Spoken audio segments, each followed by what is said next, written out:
Hello, I am Dr. L. Brooks Walker, and this is an introduction to Music 110 4HH, dual enrollment class for music, introduction to music. I wanted to post this introduction just to let you see me because we're not going to get to see each other this semester, it doesn't appear. Uh, with the online classes, I'm not exactly sure how everything's going to go, so we're sort of playing it by ear, and it requires us to be very flexible in this coming semester. I have prepared our course and the work and assignments, and we'll be posting them on USCL's Blackboard.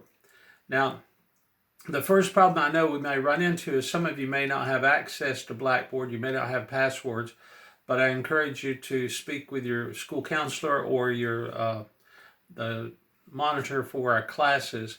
And again, I'm not exactly sure who those people are yet. I haven't been informed. I'm hoping it's the same people from last semester, but I think there's been a few changes made, and I haven't had a chance to meet or talk with these people. But they will be your liaison through the coursework and through me. Now, I'm going to try to open lines of communication. I will be posting this introduction as well as our course syllabus on Blackboard, and I'm going to send a copy to the schools, of at least the syllabus. The way I'll do this video is I will post a URL, and you should be able to go straight to that link and just click on the link, and it should open up in YouTube, and you'll be able to have access to this. During the course, I may also add some lecture material for each lesson. A little bit about the syllabus that hopefully you'll be able to pull up and look at.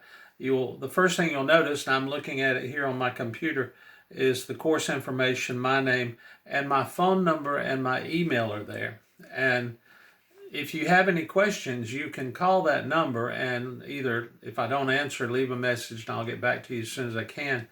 Or just send an email, or you could text my phone. I left that out. I probably should mention that. But we should be able to communicate that way.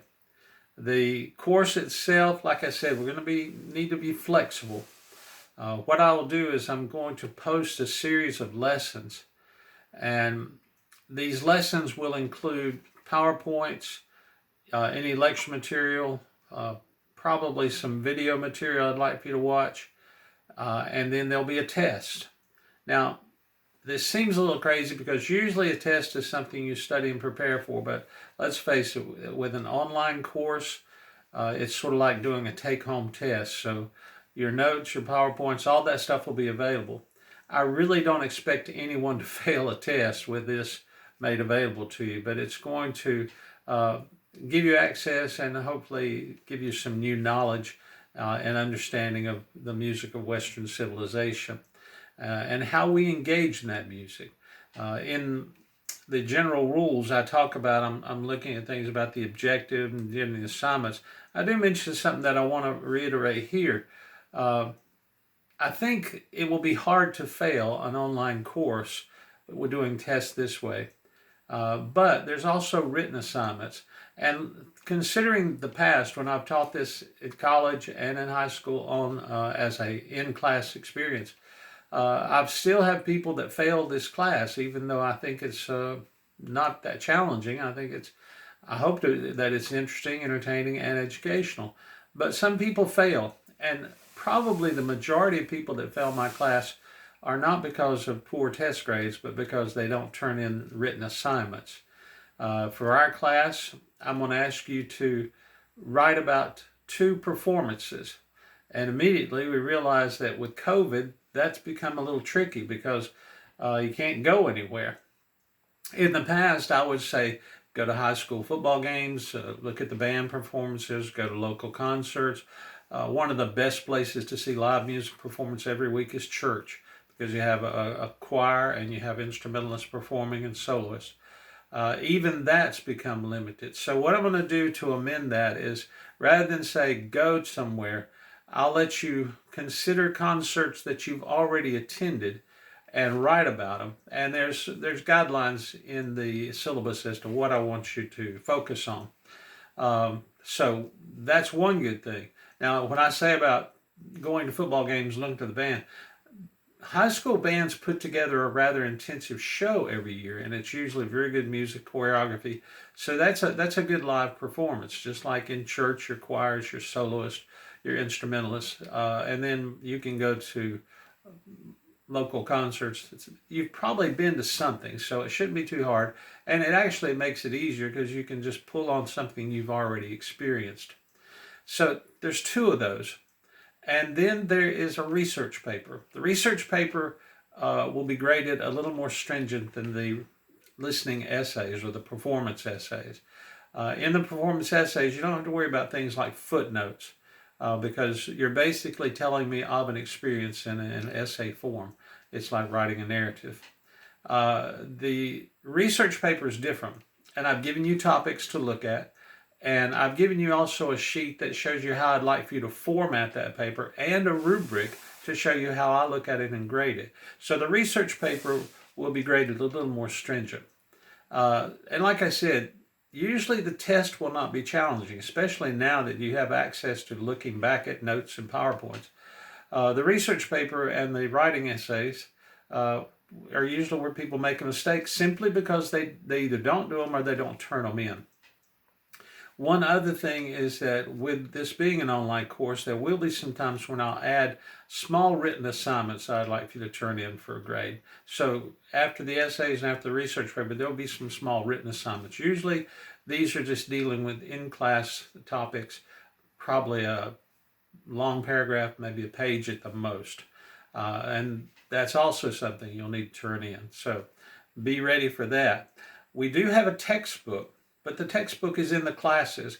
And if you're not going into class, that's going to make the textbook rather hard to use. So if I find that you are accessing classes, I may give you some reading assignments. If not, I think I have plenty of material in the lessons that I've planned. And as a matter of fact, the first 4 lessons that I use are not in the textbook. It's background information, which I feel is very important as we study Western civilization. Now, other things on the syllabus, I give a course description. I list some general objectives, and your assignments will be listed there. I give you the evaluation process, and I'll tell you briefly what it says, that I break this into 2 groups. Your unit test, your actual test for each lesson will be 50% of your grade. They'll be averaged together. No test is more important than any other. There'll be no midterm, there'll be no final. There'll just simply be a test during that period for the lessons we cover. So there is no comprehensive final at the end or midterm. You'll just be taking tests based on each lesson. The performance essays, any written assignments, and the research paper will count as the other 50% of your grade. And I will average 50% and 50% together and come up with your final grade. So in this way, if you do poorly on written work, your test grades, if they're good, will pull up your other, and vice versa. If you do poorly on test, your written work can pull that grade up. I do that because literally it makes it sort of difficult to fail the test, or pardon me, fail the course. The other thing you'll find is sort of a syllabus that breaks down what we're going to do. It breaks it down in 5 groups, but it's going to be more lessons than just 5 lessons. I give an explanation of how to do your live performances here, what I expect, and then again, the research paper. The topics, I have chosen 4 topics that I'd like for you to choose from. Now, you may have another topic, but I usually don't want you to waste time doing a composer or something like that, because we're going to talk about the primary composers in class. Some of the topics are the importance of music and education, which I think is pretty interesting.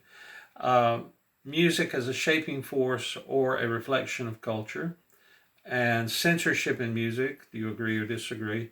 And then finally, jazz and its relationship to modern American popular music. That last one, if you're planning on taking jazz in the spring, you might want to leave that alone and use it then. But the other 3, now you think, well, why do you want all the students writing on the same topics? Well, quite frankly, these topics are broad, and I think I may get it, and I usually do get differing information, but you will do your research. It is a research paper. You need to research. You can't just give me opinion. After that, on your syllabus is the formatting of and how this breaks down in the grading process. Uh, Now, this, like I said, this syllabus, when you're looking at this video, the syllabus should be there so you can open the syllabus and follow along with what I've just said. The other aspect is I will try to post lesson material on Blackboard and do it in a weekly or a two weekly format. Some of the lessons we'll do in just 1 week, the 2 class meetings, or the setup for 2 class meetings. The other things may take 2 weeks, but I've tried to chop things up to where we approach it in chunks, you might say, and talk about that. And as I said, the first 4 lessons aren't in the book. These are about you know, background information. And then we'll get into general historical periods of music. And as we do that, we'll have the similar format of following PowerPoint. Some of these lessons I will write out a transcript to follow the PowerPoint. Some of them I'll try to have that transcript and then may post a lecture that goes along with it. Now, when I say lecture, it's basically just me telling you what is there and maybe some of the things that I think that are left out that should be there. But hopefully, as we go along, you'll get the feel of the format in the online class. Like I said, I've done this. I've done it quite several times now.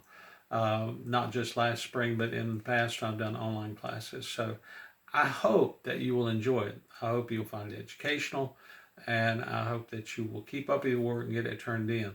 My biggest concern, particularly with the high schools, is that in the past, some of the students have not had access to computers except at school, and that's going to be difficult now. I don't know if it's been determined yet as to whether or not you're going to go to school a day or 2 or go to all week and be in 1 class. These decisions are still sort of up in the air as I'm making this video. So we'll see. Hopefully you will have access either at home or at school or somewhere to a computer. If not, we have to address that as it comes, because it's sort of hard to do an online course if you can't get online. Common sense. But anyway, like I said, I'm Dr. L. Brooks Walker, and you can communicate with me and with your, I don't want to say advisor, I call them usually the go-between, the liaison person, but they're an in-class monitor. I think Miss Tucker is still going to be at Great Falls. I'm not sure who is at Louisville or Chester High School. So we'll probably both find that out together. But today I just wanted to get some information out there in case you got some folks that are looking ahead. Again, my email, my phone number, you can text, call, or email me, and if you have questions, and we can communicate that way. But looking forward to this. I wish we could be together in class. It's always better to do a little eye-to-eye FaceTime with folks. But it's the world we live in right now. Welcome to COVID-19. But hopefully this will be over soon, and we can get back to some sense of normalcy in our school. Thanks for watching, and like I said, I'll see you in later videos. Bye.